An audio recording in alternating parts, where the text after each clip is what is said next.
السلام علیکم.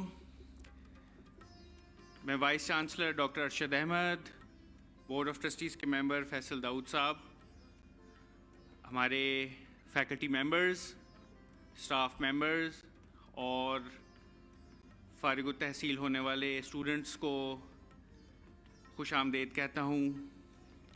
Lots and lots of welcome. لیکن سب سے زیادہ میں خوش آمدید کہنا چاہتا ہوں ان والدین کو جو یہاں آئے. میرے خیال میں یہ دن سب سے بڑھ کر ان کے لیے ہے. School of science and engineering آپ جانتے ہیں کہ ایک خاص مشن کے تحت چلتا ہے، اور یہ مشن ہمارا بہت قیمتی مشن ہے. ہم یہاں پہ اپنے اسٹوڈنٹس کے اندر کچھ عادتیں پیدا کرنا چاہتے ہیں. ہم اس میں کس حد تک کامیاب ہوئے ہیں یہ تو خدا ہی بہتر جانتا ہے، یا اسٹوڈنٹس بہتر جان سکتے ہیں، یا آنے والا کل بتائے گا کہ ہم اپنے کام میں کتنے اچھے ہیں، یا ہم اپنے مشن میں کس حد تک کامیاب ہیں. لیکن جس طرح میں سوچتا ہوں school of science and engineering کے بارے میں یہاں 14-15 سال سے ہوں.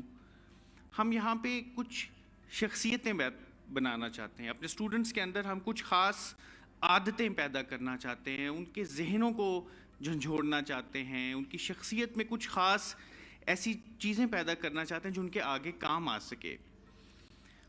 سب سے بڑی چیز جو ہم خاموشی کے ساتھ کرنے کی کوشش کرتے ہیں وہ ہے ان کے اندر عاجزی پیدا کرنا، ہیوملٹی پیدا کرنا. دیکھیں، ایک سائنٹسٹ، ایک انجینئر، آپ کو میں اگزامپل دے دوں. آج کل جیمز ویب اسپیس ٹیلیسکوپ کی بات ہوتی ہے. وہ 14 ارب سال پہلے کی کائنات کو دیکھنے کا ایک ٹول ہے. 14 ارب سال پہلے یہ کائنات کیسے بنی. اب آپ زمین پہ ایک چھوٹے سے، جسے کارل سیگن نے کہا پیل بلو ڈاٹ، اس پہ رہتا ہوا ایک چھوٹا سا انسان جس کا وزن 70-80-90 کلو سے زیادہ نہیں، وہ اپنے ذہن کی مدد سے ایک ایسا ٹول بناتا ہے جو 14 ارب سال پہلے دیکھتا ہے کہ کائنات کیسے بنی، اس کے اندر بگ بینگ کیسے ہوا، ہائیڈروجن، ہیلیم اور اس طرح کی بنیادی گیسز کیسے بنی، وہ مل کر آگے ان سے سٹارز کیسے بنے، نیبولاز کیسے بنے، گیلیکسیز کیسے بنی. یہاں زمین پہ بیٹھ کے وہ یہ سب کام کر رہا ہے. تو آپ سمجھیں کہ جو خدا کی جو خلاقی ہے، خدا نے جو کائنات بنائی، اس کو فیس ٹو فیس انکاؤنٹر کر رہا ہے، اس کے روبرو کھڑا ہے، دیکھ رہا ہے، اس کو آنکھوں میں آنکھیں ڈال کے خدا کو دیکھ رہا ہے. تو یہ اتنا بڑا رتبہ ہے، اتنا بڑا مرتبہ ہے جو انسان کو، کسی بھی سائنٹسٹ کو، کسی بھی انجینئر کو بڑی آسانی سے اسے مغرور بنا سکتا ہے. اور جب سائنٹسٹ اس غرور کی کیفیت میں آ جائے تو اس سے بڑا جاہل کوئی نہیں. تو ہم جو کوشش کرنا چاہتے ہیں، ہم خود بھی اپنے آپ کو تبدیل کرنا چاہتے ہیں. ہم چاہتے ہیں کہ ہمارے اسٹوڈنٹس جو سائنٹسٹ ہیں، انجینئر ہیں، ٹیکنالوجسٹ ہیں، انٹرپرینیورز ہیں، وہ ہمبل ہوں، وہ عاجز ہوں، وہ اپنی کم مائگی کو، اپنے چھوٹے پن کا ان کو احساس ہو. کیونکہ اس سے پھر آگے ہمدردی ہو سکتی ہے دوسرے لوگوں کے لیے. اس سے آگے آپ معاشرے کے کوئی مفید شہری بن سکتے ہیں. آپ کا کام دوسروں کے کام آ سکتا ہے.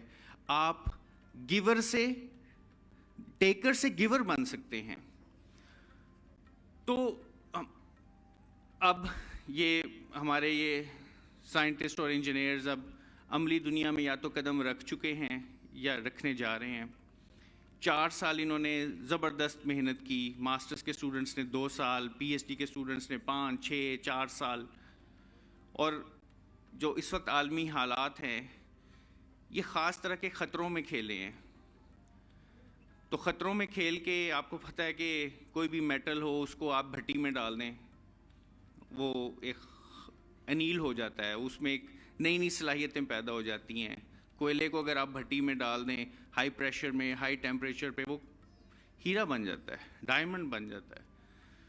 تو یہ اس وبا کے نتیجے میں جو کچھ ہم نے سیکھا اسے پوری طرح فائدہ اٹھائیں, اس کو بوجھ نہ سمجھیں.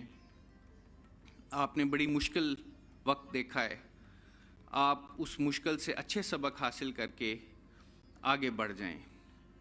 School of science and engineering میں ہم کوشش کر رہے ہیں کہ تعلیم کو, اپنی بہترین تعلیم جو ہم دینے کی کوشش کرتے ہیں, اسے زیادہ ایکسیسیبل بنائیں. نئے اسکالرشپس ہم نے شروع کیے, 24 نئے اسکالرشپس ہم نے شروع کیے انڈر گریجویٹ اسٹوڈنٹس کے لیے بیسک سائنسز میں. ایف ایس سی میں جو اب اگلے سالوں میں جو بچے ہمارے پاس آئیں گے, ٹاپ 10 ایف ایس سی کے اسٹوڈنٹس کا بالکل 100% ہم اسکالرشپ دیں گے.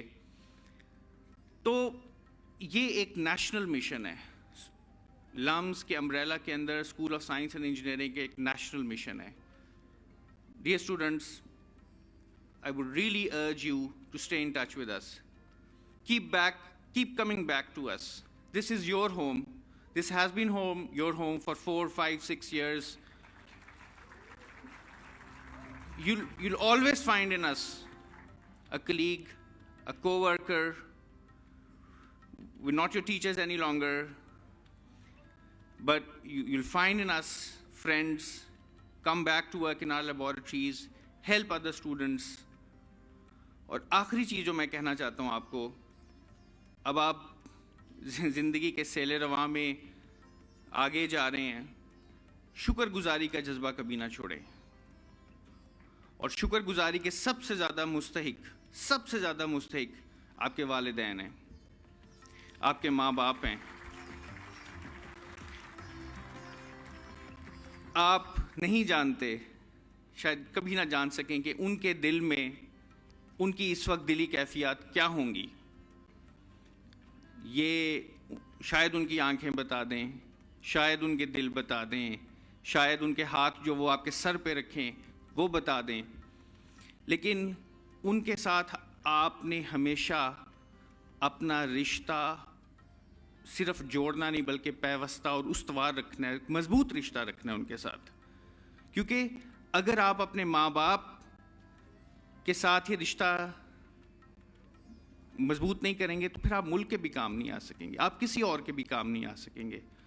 تو قدردانی اور شکر گزاری, اس کو آپ تھام لیں اپنے ساتھ. اور بس یہی کہوں گا, اللہ تعالیٰ آپ کا حامی و ناصر ہو. Thank you very much.